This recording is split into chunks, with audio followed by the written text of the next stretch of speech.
Good morning, students. Today, our new topic is electronegativity. To understand the electronegativity, we know about the nature of covalent bond and ionic bond. तो सबसे पहले हम ionic bond और covalent bond की बात कर रहे हैं, जो कि आपने 9th और 10th क्लास के अंदर भी पढ़ा कि what do you mean by the ionic bond and what do you mean by the covalent bond. तो बच्चे आप सभी बच्चों को बहुत अच्छे से क्लियर होगा in the ionic bond transfer of the electron from one atom to the another. एक एटम से दूसरे एटम में से इलेक्ट्रॉन की जब ट्रांसफेरिंग होती है तब हम वहाँ पे आयनिक बॉन्ड की फॉर्मेशन करते हैं। ओके। और इन द कोवलेंट बॉन्डिंग ध्यान देना है कि यहाँ पे भी आपको एक एग्जांपल दिखाई दे रहा है। इन कोवलेंट बॉन्डिंग के अंदर two atom share the electrons, electron को वो शेयर करते हैं। शेयरिंग करने के बाद जो बॉन्डिंग की फॉर्मेशन होती है दैट इज कोवलेंट बॉन्डिंग। तो आज हम टॉपिक है जो हमारा इलेक्ट्रोनेगेटिविटी। ध्यान रहे electronegativity is a theoretical concept. Okay. तो बच्चे इलेक्ट्रोनेगेटिविटी के अंदर हम क्या कुछ पढ़ेंगे, जैसा कि आप सभी बच्चों को स्क्रीन के ऊपर दिखाई दे रहा होगा। हम फर्स्टली एक एग्जांपल लेके चल रहा हूँ, दिस इज H2।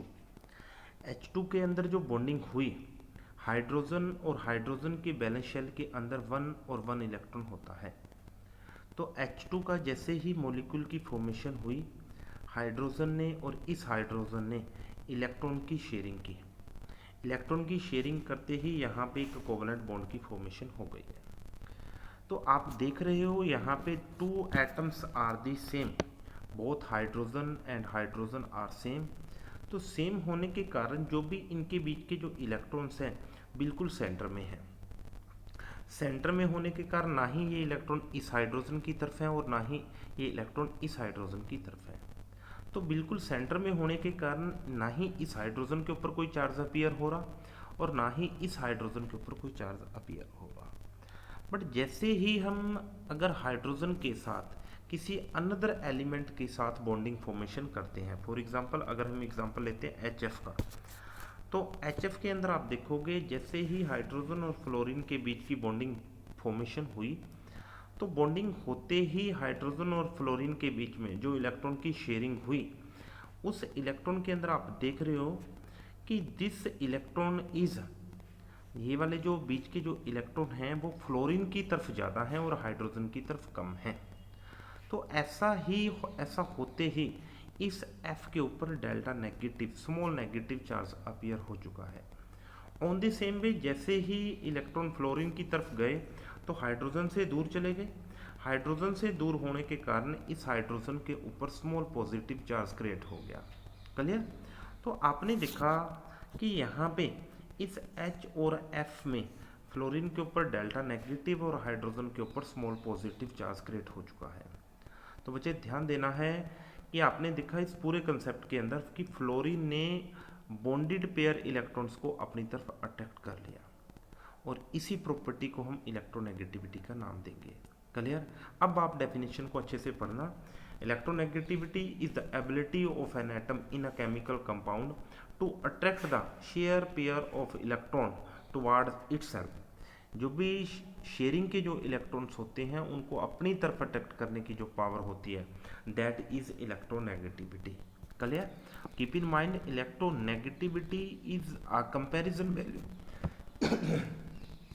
इलेक्ट्रोनेगेटिविटी जो होती है एक कंपैरेटिव वैल्यू क्रिएट करते हैं हमेशा ही, और this is theoretical concept. Clear.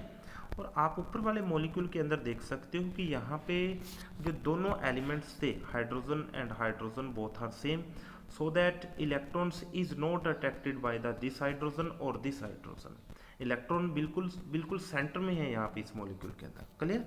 तो इस पूरे कंसेप्ट को हम इलेक्ट्रोनेगेटिविटी का नाम देंगे। क्लियर। अब आप ध्यान रखना है कि ऐसे कौन कौन से फैक्टर होंगे जो इलेक्ट्रोनेगेटिविटी को इफेक्ट करने वाले हैं। क्लियर। तो फर्स्ट है दिस इज एटॉमिक रेडियस। तो बच्चे ध्यान देना है कि जो भी एलिमेंट स्मॉल होगा उस स्मॉल एलिमेंट के पास न्यूक्लियर चार्ज भी ज़्यादा रहने वाला है, और न्यूक्लियर चार्ज ज़्यादा होने के कारण वो किसी भी एलिमेंट को अपनी तरफ स्ट्रोंगली अट्रैक्ट करेगा। फॉर एग्जांपल यहाँ पे आप देख सकते हो फ्लोरीन है, this one is chlorine. You know fluorine having the smaller size and chlorine having the larger size. तो फ्लोरीन का स्मॉल साइज होने के कारण this element having the more electronegativity than chlorine. Okay, तो फ्लोरीन की electronegativity ज़्यादा है और क्लोरीन की इलेक्ट्रोनेगेटिविटी कम है। तो आप कह सकते हो कि fluorine will be attract the more electron in the bonded electron than chlorine.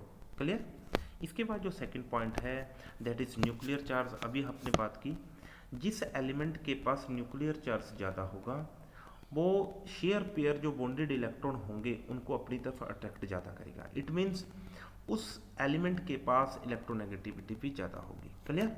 इसके बाद नेक्स्ट पॉइंट आप पढ़ सकते हो न्यूक्लियर चार्ज। अभी आपने किया तो न्यूक्लियर चार्ज के अंदर अगर आप एग्जांपल देखना चाहते हो किसी भी एलिमेंट के ऊपर जितना ज़्यादा चार्ज क्रिएट होगा, पॉजिटिव चार्ज क्रिएट होगा, तो उस एलिमेंट की पास न्यूक्लियर चार्ज उतना ही ज़्यादा इंक्रीज होता रहता है।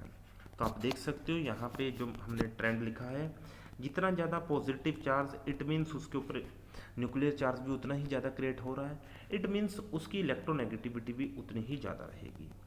ओवरऑल ये बात भी आप लिख सकते हो कि जैसा ही उस एलिमेंट के ऊपर नेगेटिव चार्ज क्रिएट होगा, नेगेटिव चार्ज क्रिएट होने से मॉलिक्यूल का, एलिमेंट का न्यूक्लियर चार्ज कम हो जाता है। न्यूक्लियर चार्ज कम होने से उस एलिमेंट के पास इलेक्ट्रॉन को अट्रैक्ट करने की पावर कम हो जाएगी। और सेम वे यहाँ पे भी ये बिल्कुल बात आप क्लियर कर सकते हो।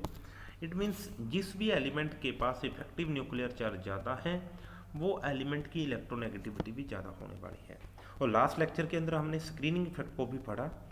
तो जितना ज़्यादा स्क्रीनिंग इफेक्ट होता जाता है उस एलिमेंट के पास, स्क्रीनिंग इफेक्ट के अंदर आप सभी बच्चों को पता है उस एलिमेंट के न्यूक्लियस का इफेक्टिव न्यूक्लियर चार्ज डिक्रीज कर जाता है। इफेक्टिव न्यूक्लियर चार्ज डिक्रीज करने से एलिमेंट के पास अट्रैक्ट करने की पावर कम हो जाएगी। कम होने के कारण एलिमेंट के पास पावर कम होने के कारण उसकी इलेक्ट्रोनेगेटिविटी भी डिक्रीज कर जाएगी। क्लियर। अब नेक्स्ट आप पढ़ ही सकते हो कि अगर हम इलेक्ट्रोनेगेटिविटी का ट्रेंड पीरियड के अंदर चेक करते हैं या फिर ग्रुप के अंदर चेक कर सकते हैं, तो आप देख सकते हो बच्चे कि जैसे जैसे हम लेफ्ट टू राइट मूव करते हैं you know size of the atom will be decrease. Atom का साइज डिक्रीज करते ही इलेक्ट्रोनेगेटिविटी विल बी इंक्रीज। तो आप चेक कर सकते हो lithium, beryllium, boron, carbon, nitrogen, oxygen से जैसे ही आप फ्लोरीन की तरफ मूव कर रहे हो size is continuously decrease. Size decrease होने से electronegativity will be increase. Okay, on the same way आप यहाँ पे चेक कर सकते हो जैसे जैसे आप ग्रुप में मूव करोगे, ग्रुप के अंदर मूव करोगे you know screening effect will be increase and size also will be increase. Size increase होने से इफेक्टिव न्यूक्लियर चार्ज कम हो जाएगा और एलिमेंट के पास अट्रैक्ट करने की पावर कम हो जाएगी। Okay, it means electronegativity will be decrease on down the group. Okay, thank you.